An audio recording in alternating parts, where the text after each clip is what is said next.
The thick jungle of the Philippines pressed in from all sides like a living wall. Sergeant Jack Morrison wiped sweat from his face as he moved through the dense green hell. It was October 1942, and the war in the Pacific was not going well for America. Japanese forces controlled most of the islands, and every step forward cost American blood. Morrison carried his grandfather's Colt .45 pistol on his hip. The heavy weapon had seen action in these same islands 40 years earlier during a different war. His grandfather had fought the Moro warriors back then, fierce fighters who would not stop even with bullets in their bodies.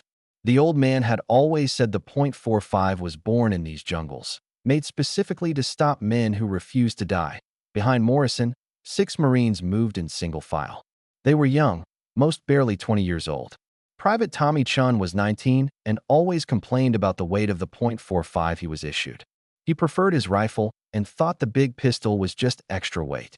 Corporal Davis agreed. They had heard stories about Japanese soldiers laughing at American pistols, calling them clumsy cowboy guns. The patrol mission was simple but dangerous. Cross the river, scout enemy positions, return before dark. Nothing was simple in this war, though. The Japanese were masters of ambush, and the jungle belonged to them. Hidden in the trees above, Japanese soldiers watched the Americans walk into their trap. Lieutenant Takashi Yamamoto smiled as he observed the patrol through the leaves. He had studied captured American equipment and found it inferior. Their pistols especially amused him. The Colt .45 was huge and heavy, designed decades ago. His own Type 14 Nambu pistol was modern, sleek, and lighter. Yamamoto whispered to his men in Japanese, "Look at them. They carry their grandfather's guns into a modern war. When we attack, show them what real soldiers can do." His soldiers grinned. They had heard American prisoners talk about their .45 pistols with pride, as if the old weapons made them special. It was foolish. Weight was everything in jungle warfare. Speed was everything. The Americans were slow and loud. Morrison stopped suddenly. His hand went up in a fist, signaling halt. The jungle had gone quiet. No birds sang. No insects buzzed. It was the sound of death waiting. "Ambush," he whispered, but it was too late. Japanese machine gun fire erupted from 3 sides. The first burst cut through leaves and bark. Private Chin went down with a scream. Morrison threw himself behind a fallen log as bullets tore through the space where he had been standing. His Marines scattered, finding whatever cover they could. Yamamoto stood up in his position and shouted in broken English, "American cowboys, your old pistols cannot save you. We are the Emperor's finest warriors." More Japanese voices joined in mocking laughter. They had the Americans trapped in a killing zone. 30 Japanese soldiers against 7 Americans. The mathematics of death was simple. Morrison checked his M1 rifle. Mud clogged the barrel from his dive to cover. He worked the action, but it jammed. The jungle's moisture and dirt had seized the mechanism. He cursed and dropped the useless rifle. Around him, his Marines were pinned down. They returned fire, but the Japanese had superior position and numbers. Corporal Davis screamed as a bullet shattered his arm. Private Martinez was hit in the leg. The ambush was working perfectly. Soon the Japanese would rush forward and finish them with bayonets and swords.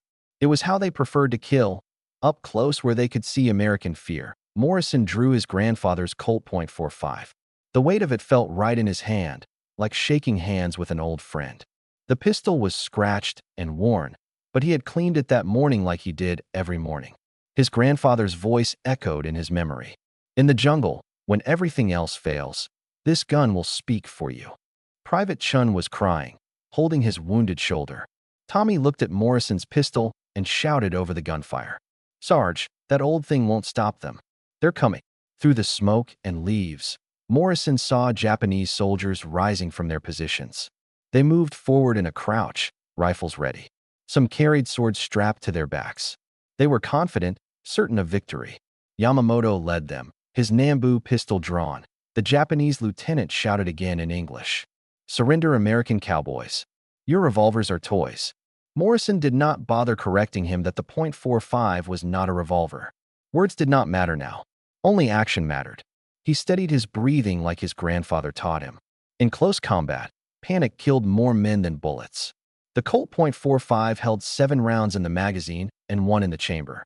8 chances to prove the old weapon's worth. The Japanese charge began with a roar. 30 voices screaming loyalty to their emperor. They crashed through the jungle like a wave of steel and fury. The Americans fired their rifles desperately, but the Japanese kept coming. Some were hit and fell. Others leaped over their fallen brothers without stopping. Morrison waited. 20 yards. 15 yards. 10 yards. He could see their faces now, young like his own Marines. Some had photos tucked in their helmets. Sons and brothers fighting far from home, just like him. But in war, understanding your enemy did not mean sparing him 5 yards. Morrison fired his first shot. The Colt .45 roared like thunder in the jungle. The massive .45 caliber bullet left the barrel at 830 feet per second, carrying 350 foot-pounds of energy. The nearest Japanese soldier took the round center mass. The impact lifted him off his feet and threw him backward into the man behind him. The Japanese charge faltered. Just for a second. Just long enough for them to realize their mistake. The sound of the Colt .45 echoed through the Philippine jungle like a church bell announcing something sacred and terrible. Morrison's second shot followed immediately, dropping another charging Japanese soldier before the man could bring his rifle to bear. The other Marines heard the distinctive boom of the .45 and found courage in that sound. Lieutenant Yamamoto watched his soldier fall and felt cold shock run through his body. The man had not stumbled or slowed down. He had simply stopped existing as a threat. One moment running forward with a battle cry, the next moment lying still on the jungle floor. The Americans' old pistol had done that with one bullet. In 1899, American soldiers fighting in these same Philippine islands had faced a similar problem. The Moro warriors were fierce fighters who used drugs and religious fervor to ignore pain. American soldiers shot them with smaller caliber pistols, but the Moros kept coming and killed many Americans before they finally fell. The army realized they needed a pistol that would stop a man with one shot, no matter how determined or drugged he was. John Browning designed the Colt .45 automatic pistol in 1911 specifically for this purpose. It fired a bullet almost half an inch wide that hit like a hammer blow. The Japanese military had studied American weapons when the war began. They knew about the .45, but dismissed it as primitive. Their Type 14 Nambu pistol fired an 8mm bullet that was smaller and faster. Japanese military theory preferred speed and accuracy over raw power. They believed a skilled soldier with a light, fast weapon would always defeat a soldier with a heavy, slow weapon. In the factories and training camps of Japan, instructors mocked the American approach to warfare as unsophisticated. But theory died quickly in the reality of jungle combat. Morrison fired his third shot at a Japanese soldier who had made it within 3 yards. The man carried a sword that he was raising to strike. The .45 bullet hit him in the chest, and the sword fell from nerveless fingers. The massive wound channel created by the bullet destroyed vital organs and blood vessels instantly. There was no chance to fight on, no chance to strike one last blow for the Emperor. Corporal Davis, bleeding from his arm wound, saw what was happening.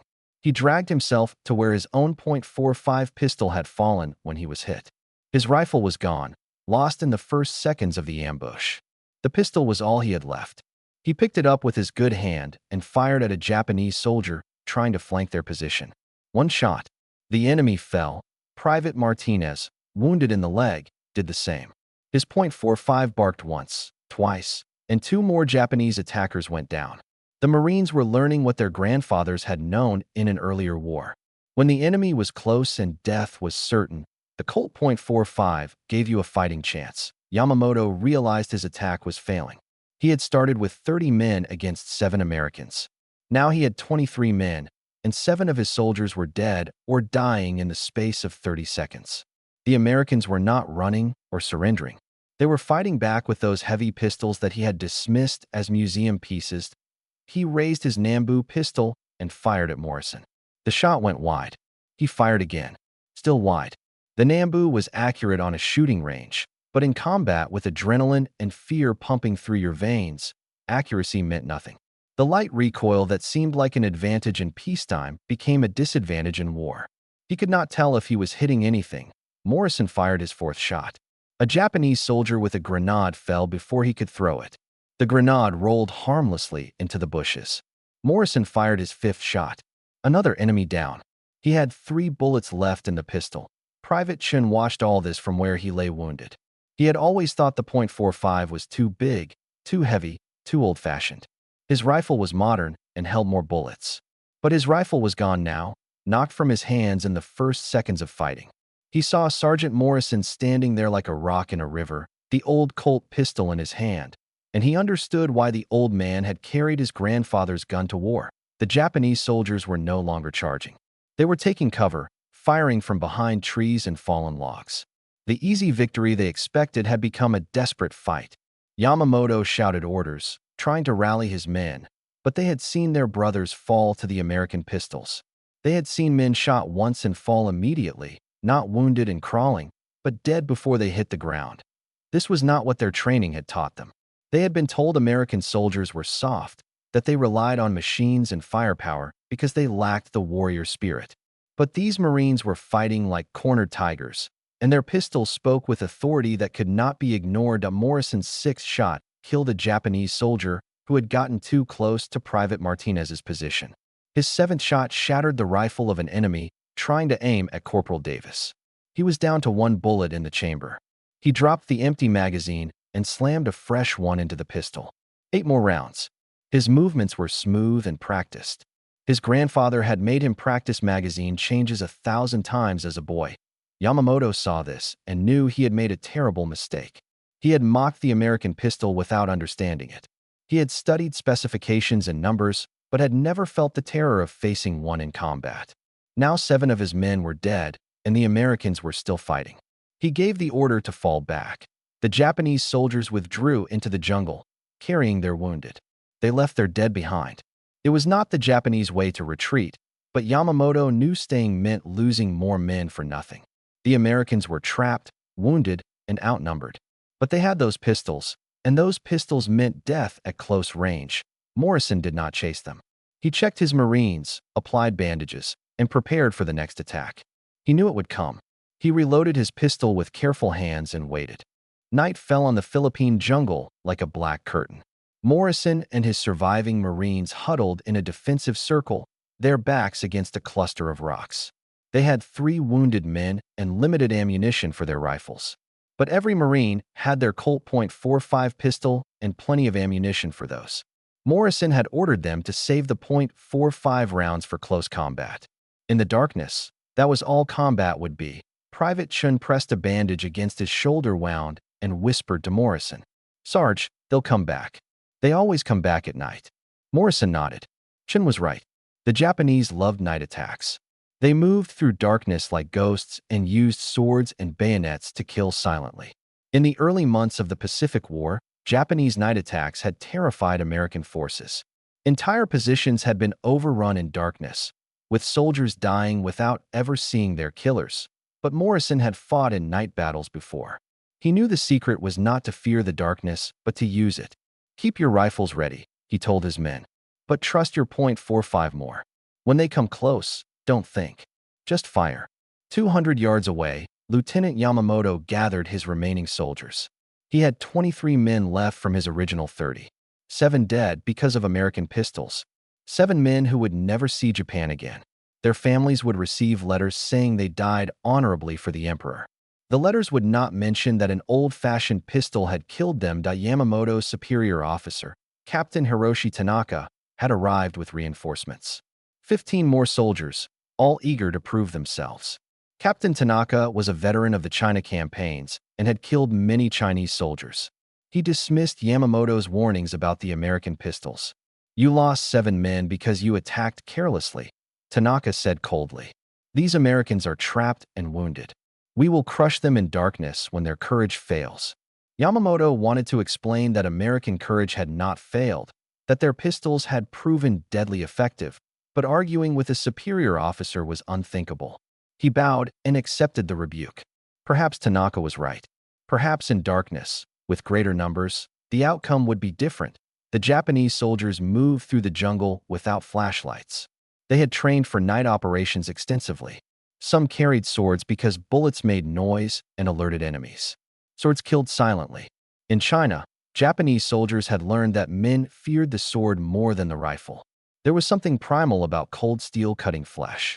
It broke the spirit before it broke the body. Captain Tanaka led from the front, his family's ancestral sword in his hand. It was a beautiful weapon, passed down through 7 generations of warriors. He had killed 18 Chinese soldiers with it during the rape of Nanking. Tonight he would add American kills to its legacy. At 2 a.m., the Japanese attack began. They came from all sides at once, 40 men against 7 Americans. No warning shots, no shouts, just silent shapes moving through darkness toward the American position. They expected to find the Marines asleep or huddled in fear. They expected easy kills. Morrison heard them first. Years of combat had taught him to sense danger in the silence. He whispered one word. Now. The Marines opened fire with their rifles, shooting at sounds and shadows. Muzzle flashes lit up the night in brief, blinding bursts. Japanese soldiers screamed as bullets found them. But the Japanese kept coming. This was what they trained for.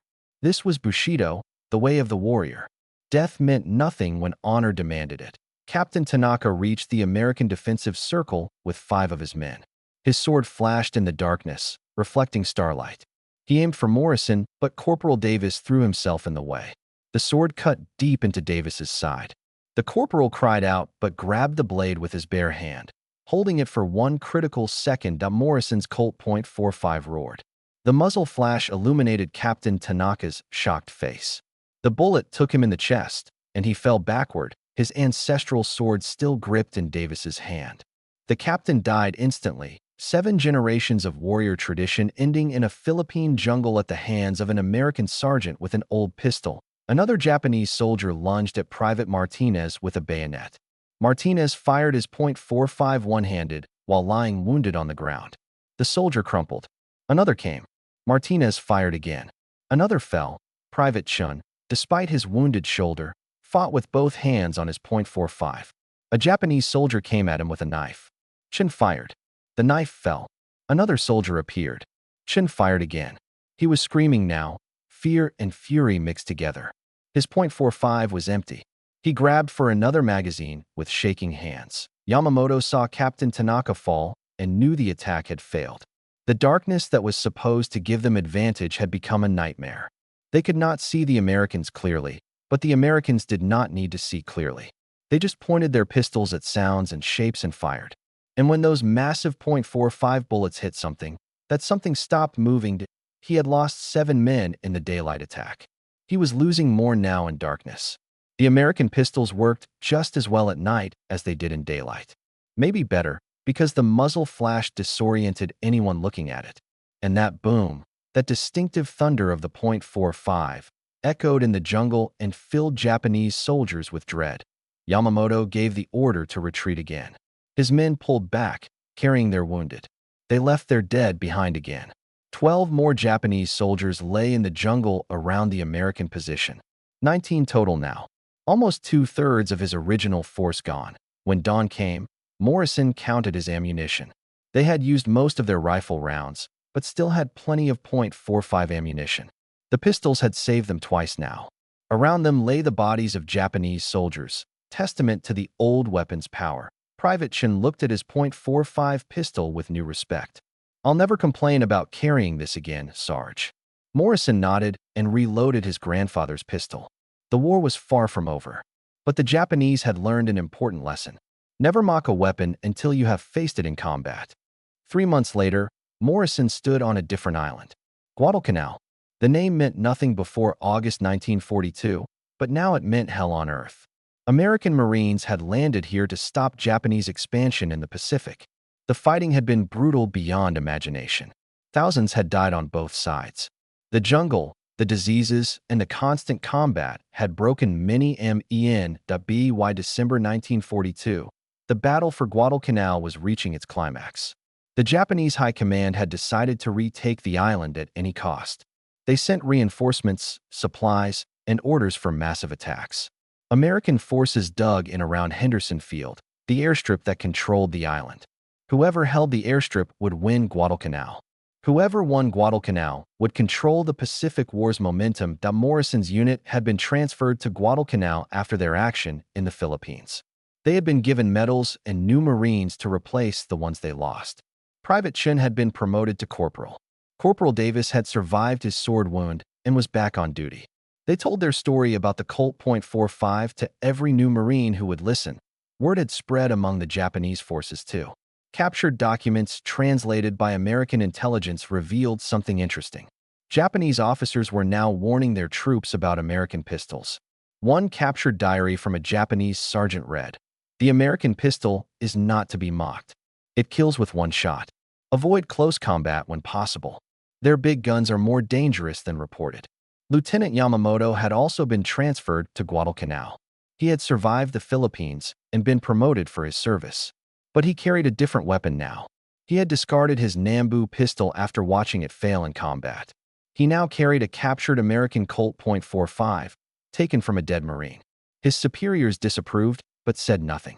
Results mattered more than tradition in this desperate stage of the war that on the night of December 14, 1942, the Japanese launched a major attack against Henderson Field. 3,000 Japanese soldiers advanced through the jungle toward American defensive positions. Their orders were simple: break through at any cost. Take the airfield.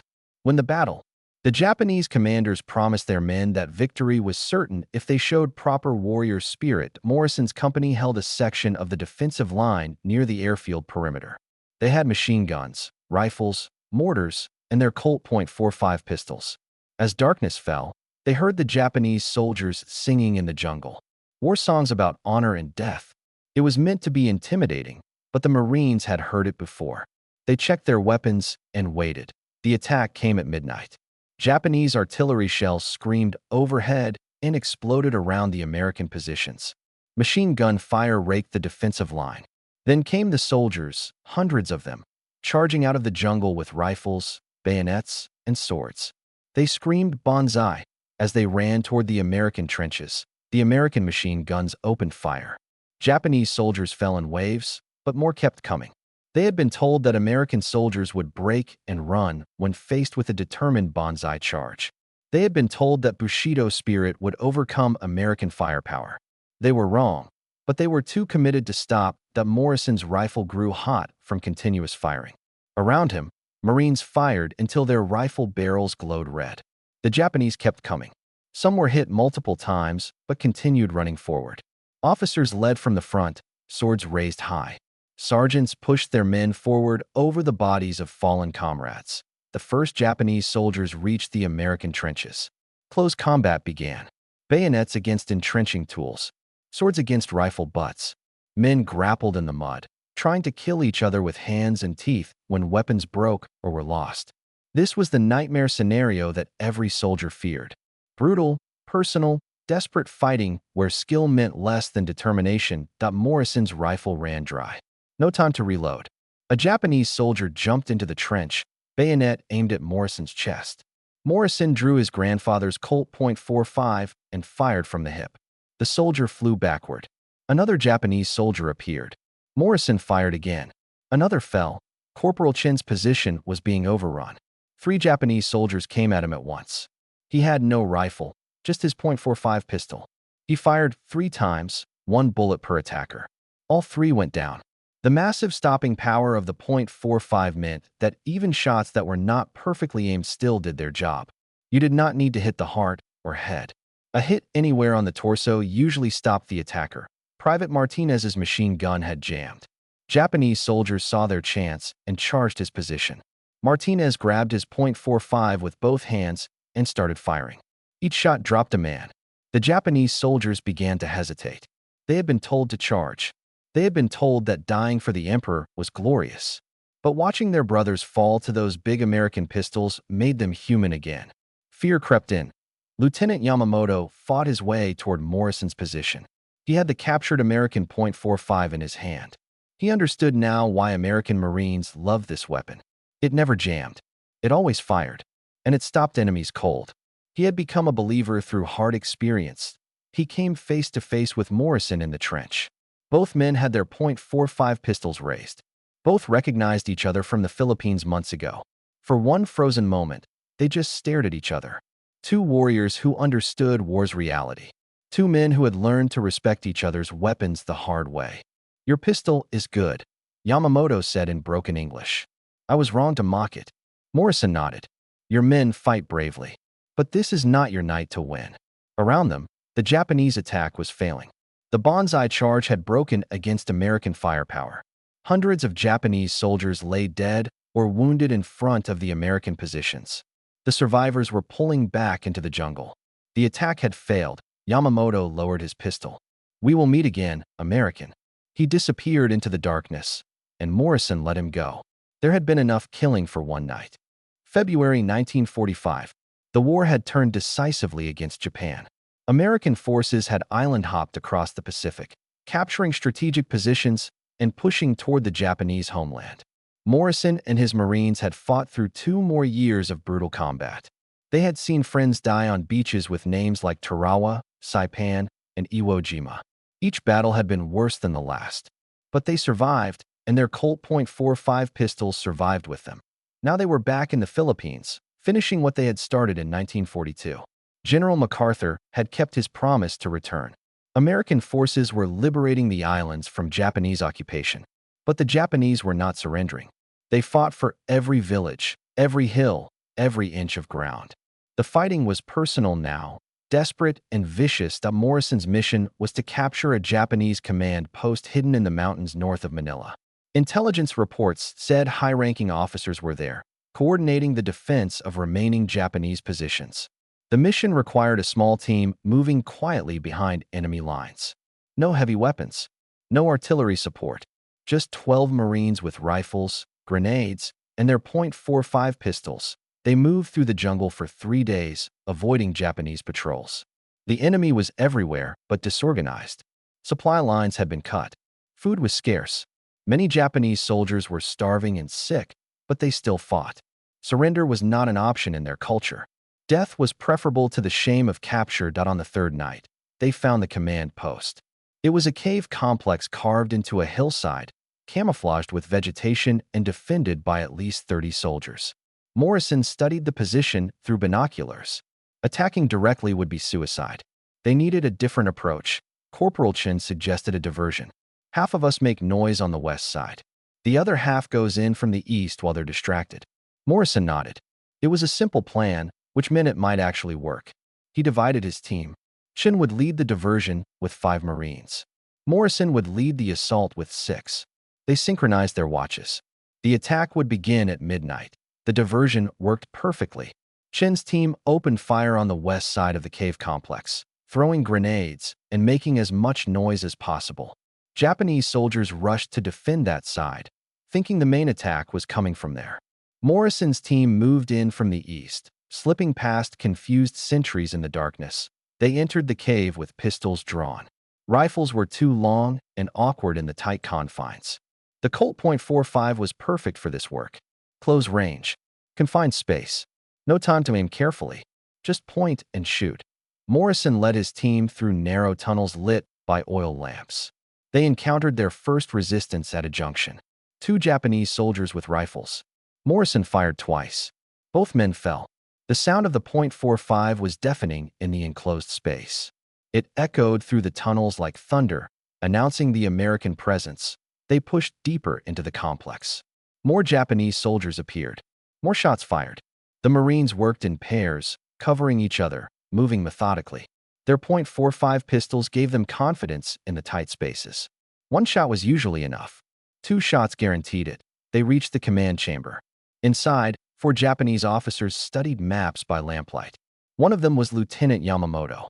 He had been promoted to captain after Guadalcanal. He looked older now, tired and thin from lack of food. But he still had the captured American .45 on his belt. The officers reached for their weapons. Morrison's team had their pistols already drawn. "Don't," Morrison said in English. "It's over." Yamamoto recognized Morrison immediately. 3 years had passed since their first encounter in the Philippine jungle. 3 years of war. 3 years of watching men die. They had both survived longer than most. "You came back," Yamamoto said quietly. "MacArthur promised he would return. You all returned." The other Japanese officers argued for fighting to the death. It was the honorable thing. It was what their code demanded. Yamamoto silenced them with a sharp word in Japanese.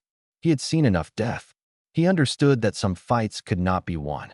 "This pistol," he said, pulling out the captured Colt .45, "I have carried it since Guadalcanal. I took it from a dead American Marine. I kept it because it is a good weapon. Better than my Nambu. Better than what my country gave me. He placed it carefully on the table.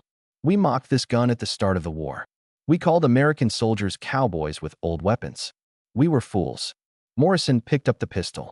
It was well maintained, cleaned regularly despite the hardships of jungle warfare. Yamamoto had taken care of it. Your men fought bravely, Morrison said. This war has taken too much from both sides. Outside, the diversion team had linked up with the assault team. The command post was secured. 30 Japanese soldiers had surrendered, convinced by their officers that further resistance was pointless. It was almost unprecedented. Japanese soldiers did not surrender. But these men had been cut off, starving, and facing defeat. Their officers had given them permission to live as dawn broke. Morrison and his Marines marched the prisoners down the mountain. Yamamoto walked beside Morrison. They did not speak much. What was there to say? The war would end soon. Japan would surrender after the atomic bombs fell that summer. But Morrison and Yamamoto did not know that yet. They just knew they had survived another day. What will you do after the war? Morrison asked. Go home. Rebuild my country. Try to forget. Yamamoto paused. And you? Go home. Give this pistol back to my family. Remember, they reached the American lines by noon. Morrison turned in his prisoners and wrote his report. The mission had been a complete success. High-ranking enemy officers captured. Intelligence documents recovered. No American casualties. Command was pleased. That night, Morrison cleaned his grandfather's Colt .45 one more time.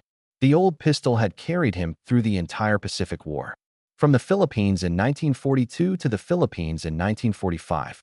From mockery to respect. From doubt to certainty. It had never failed him when he needed it most. The gun had a history now. 2 wars. 2 generations. 1 purpose. To keep its holder alive when death came calling. Morrison wrapped it carefully and put it away. When the war ended 6 months later, he would take it home and pass it to his own son someday. Along with the story of how an old pistol taught new lessons to men who thought they knew everything about war.